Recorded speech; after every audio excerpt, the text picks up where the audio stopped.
Labdien! Mani sauc Jānis Šlēziņš, esmu ārsts neiroķirurgs, un šodien es gribētu parunāt par biežākajiem iemesliem, kāpēc pēkšņi, ja īsi pirms operācijas, operācija pacientam varētu tikt atcelta. Situācija numur 1. Pacientam ir pazudušas sūdzības, kas ir saistītas ar operācijas izdarīšanu. Diezgan bieža situācija ar diska trūcēm. Kā zināms, diska trūce var arī uzsūkties. Un tajā brīdī, kad ārsts pacientu ir redzējis un gatavojis uz operāciju, pacientam ir bijušas sūdzības, kas ir saistītas ar diska trūci, sāpes attiecīgas uz kāju, bet apmēram nedēļu vēlāk, jau tiekoties slimnīcā veicot operāciju, izrādās pēkšņi, ka pacientam šīs sūdzības ir izzudušas. Līdz ar to izzūd pamats arī izdarīt operāciju. Šādas situācijas ir visbiežāk ar diska trūces operāciju, bet mēdz būt arī saistīts ar citiem gadījumiem. Protams, ka runa nav par smadzeņu audzēju. Smadzeņu audzējs nevar vienkārši paņemt un pazust. Jā, tas nav iespējams. Bet ir tādas situācijas, kad slimības izzušana ir iemesls tam, lai operāciju tomēr neizdarītu. Gadījums numur 2 ir situācija, kad pacients ir pēkšņi saslims ar kaut kādu, visbiežāk vīrusu saslimšanu. Citiem vārdiem, saaugstējies vai noķers covidu, ja viņam ir temperatūra, iesnas, klepus, kakls sāp un tā tālāk un tā joprojām, kas ir, protams, risks, palielina operācijas risku, un pat cik plānveida operācijās risku cenšas pēc iespējas samazināt un lieki neriskēt, tad tā ir situācija, kad operāciju atceļ līdz brīdim, kad pacients atveseļosies. Situācijas numur 3 ir, kad pacients ir nepareizi vai pretēji ārstu rekomendācijām nesagatavojies operācijai. Kas tas ir? Pacients ir ieradies uz operāciju paēdis, apstākļos, kad operācija ir jādara pilnā narkozē, ja, un pacientam jābūt tukšā dušā. Tātad cilvēks ir paēdis, operāciju nevar izdarīt. Vai arī pacients ir lietojis asins šķidrinošos medikamentus, piemēram, aspirīnu, klopidogrelu, orfarīnu vai citus asins šķidrinošās zāles, un daudzām operācijām asins šķidrinošo medikamentu lietošana krietni vien palielina risku operācijas uz sāsiņojumu. Līdz ar to, ja pacients ir lietojis šādus medikamentus pretēji ārsta rekomendācijām, operācija var tikt pēkšņi atcelta. Gadījums numur 4 ir, kad pacientam ir gan slimība, gan sūdzības, gan viņš ir fiziski vesels un visādi citādi gatavojas uz operāciju, bet operāciju analīzēs vai izmeklējumos, kas tiek veikti pirms operācijas, tiek atklāts kaut kas, kas neļauj izdarīt operāciju.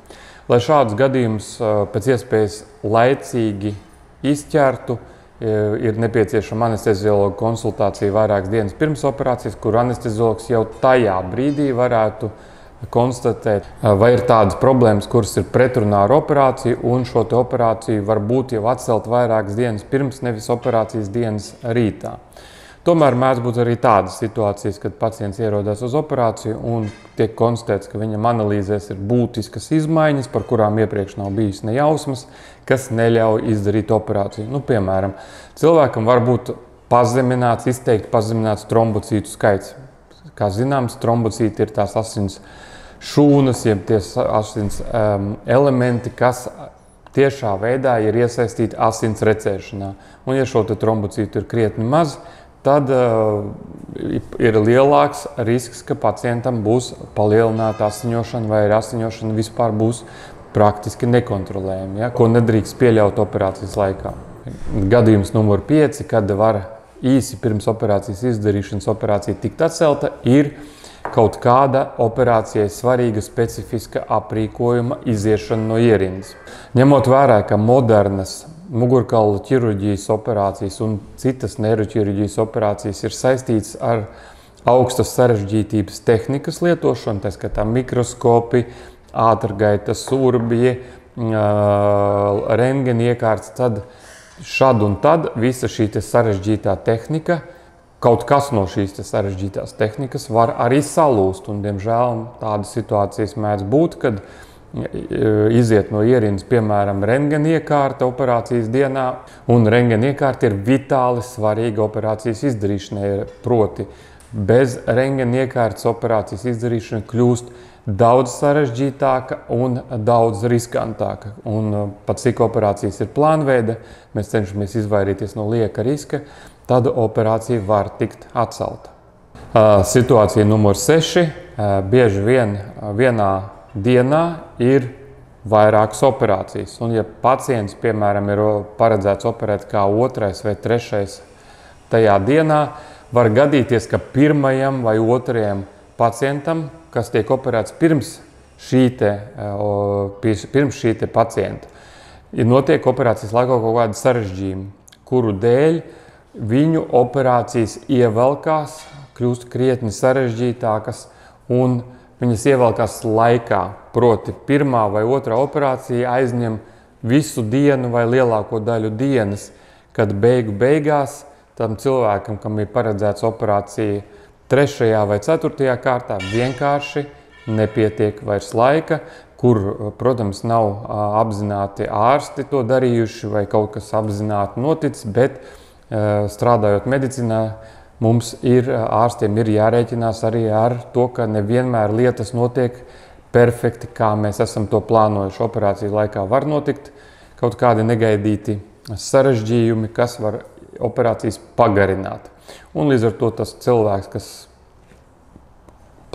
tiek plānots operēt pēcpusdienā vai vairāk uz dienas beigām, var, diemžēl, palikt bez operācijas tajā dienā, tādēļ, ka tas vairs nav tehniski ietilpināms vienā darba dienā, jo iepriekšējo pacientu operācijas negaidīti kļuva krietni garākas. Un situācija numur 7 ir prioritātes, proti katrai ārstniecības iestādē ir sava kapacitāte un savas spējas veikt operācijas. Un pieņemsim, lielā universitātes slimnīcā tiek plānota plānveida operācija kādam pacientam. Tātad plānveida operācija pati par sevi nozīmē, ka šajā konkrētajā brīdī šim pacientam nedraud nekādi veselības pasliktināšanās vai viņam neeksistē dzīvības draudi, kas ir saistīti ar šo operāciju. Un tajā brīdī, kad viņam tiek gatavota operācija, tiek ievests kāds cits cilvēks, kuram ir nepieciešams veikt operāciju neatliekami, jo viņam dzīvībai vai veselībai ir draudi, kurus ir jānovērš tagad un tūlīt. Un tas var būt iemesls, kādēļ plānveida operācija var tikt atcelta tādā veidā, lai dotu prioritāti šim cilvēkam un glābtu šī cilvēka dzīvību vai veselību, kuram operācija ir nepieciešama tagad un tūlīt. Tātad paldies, ka skatījāties. Mēs šodien apskatījām visus tos galvenos iemeslus, kāpēc operācija pacientam var tikt atcelta pēkšņi, jeb īsi pirms operācijas. Lūdzu, spiediet laiku, uzdodiet savus jautājumus, komentējiet, parakstieties uz mūsu kanālu un paldies vēlreiz par skatīšanos.